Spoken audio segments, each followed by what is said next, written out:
Goldfinger, he's the man, as performed by Shirley Bassett for the third James Bond movie. We are talking about 1964's Goldfinger.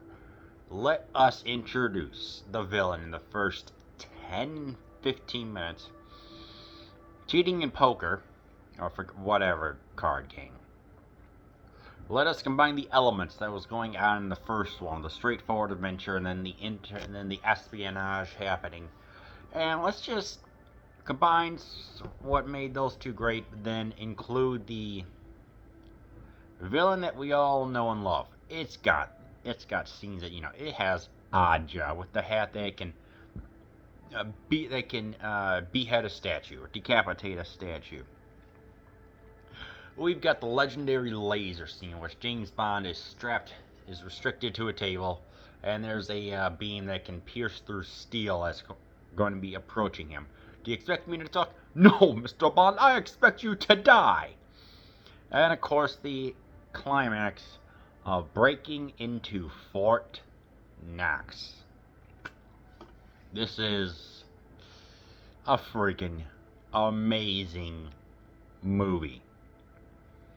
Just if it's like how the first two set the trends, this one set the trend for the over the top way of handling not world domination through overtaking it, but managing it through the gold supply at Fort Knox, and it's done so brilliantly. It's just like, yes, this one I was excited to see again. It's so good. How freaking good is this? The guy who plays Goldfinger, Gert, I forgot his last name. Even though he could barely speak English, his presence alone is enough to make this movie so good. And I'm like, yes, I want this.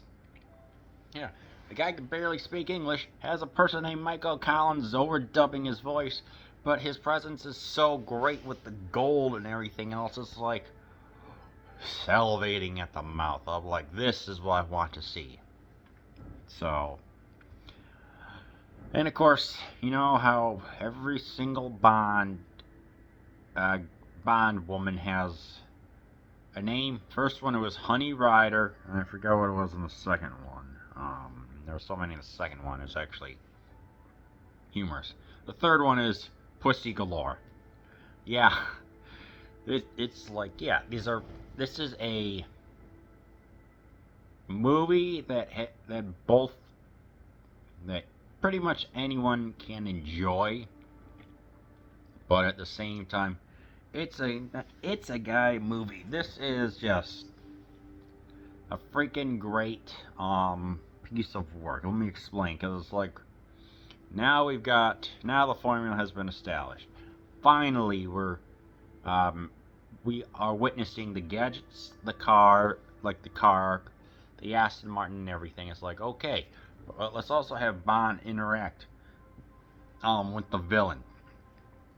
Let's have him play golf. It's like it's like just the culmination of everything going on, It's because I guess you could say that Sean Connery returns as James Bond, and this time he's got he's got a mission that is truly if he fails, could truly cause the world to plunge into chaos.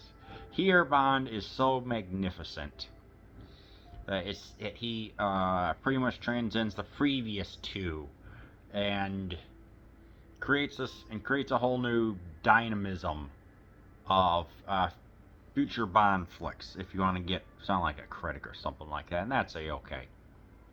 Yes, it's pretty much what it is. Just an elevation of everything going on. It's the gadgets. Oh yes. Oh, let's talk about it. The tracking device in his shoe. We've got the Aston Martin. That thing is equipped with bulletproof back window. It's got the machine guns. It's got the smoke screen. I'm like, this is what I want. And of course, I was saying with all the scenes. Yeah, it's loaded with all the scenes. Particularly, my personal favorite. It's like, yeah, in the beginning, it's like, there's the poker playing. Eventually, Mr. Goldfinger himself is just like losing so much that he actually painted a person, the person who was watching the opponent's cards in gold as a way of being beautifully executed, I guess you could say. Of course, there's the scenes on the airplane, and my personal favorite is when he's revealing Operation Grand Slam. He's going to pretty much conquer Fort Knox to everyone. Um, a lot of hydraulics and miniatures of of everything going on. I'm like, oh yes, this is what it was. I don't know why. It's just so deliciously evil. You just like it, and I liked it a lot. I'm like, oh yeah. Of course, you and and eventually it's like even Pussy Galore, who's flying the airplane, is going to bring the sedative gas or whatever. Ultimately, she decides to trade, yeah, pretty much just go against what Goldfinger was going on, and manages to knock them out for like the army out for what, 20 minutes, something like that, rather than a couple hours or whatever it was. So it's like we get the first Bond woman who's not a bimbo, according to Honor Blackman, who portrayed her. So that was pretty nice. Yeah, of course. There's the guy who plays Oddjob. I looked him up. Turns out he was a bodybuilder, and he was also a pro wrestler. He was actually with the NWA, and even won some What was it? He won some Texas tag titles in the early '50s, if I'm not mistaken. So that was pretty cool to see. And of course, right at the end in the climax with him and Bond, it was just so good.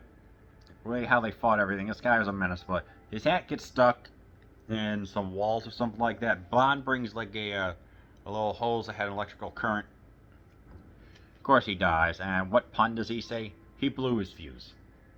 What happened? He blew his fuse. And of course, right at the end, when we get Goldfinger on the plane there, he says, "What happened to Goldfinger? He's playing his golden harp." Love the puns in this. This is the origin of all the one-liners, and you're just like, yes. Yeah, I mean,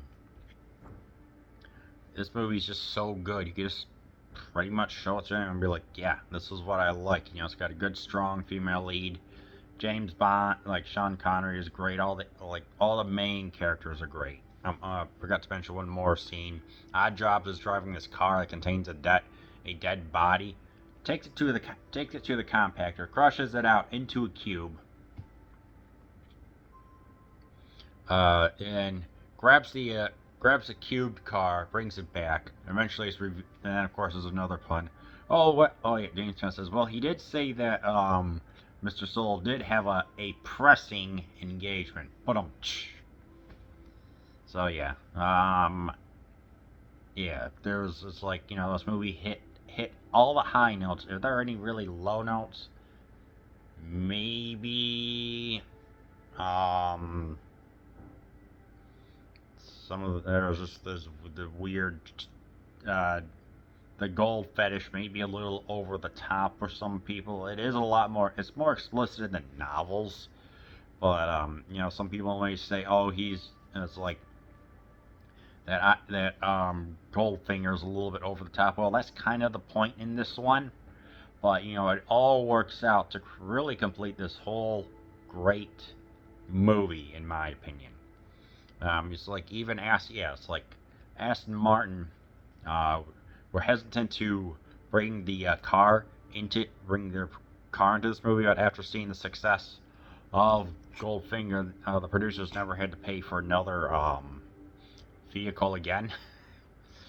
And it turns out that the guy who played that Goldfinger, the actor, was actually, he himself said he was a Nazi, but he also helped safeguard 2 Jewish people. So it's like, make of that what you will. I don't know.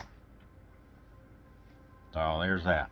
And when Shirley Bassey was singing, like right when she got to the last note of gold, is like she had to keep on hitting the note more and more.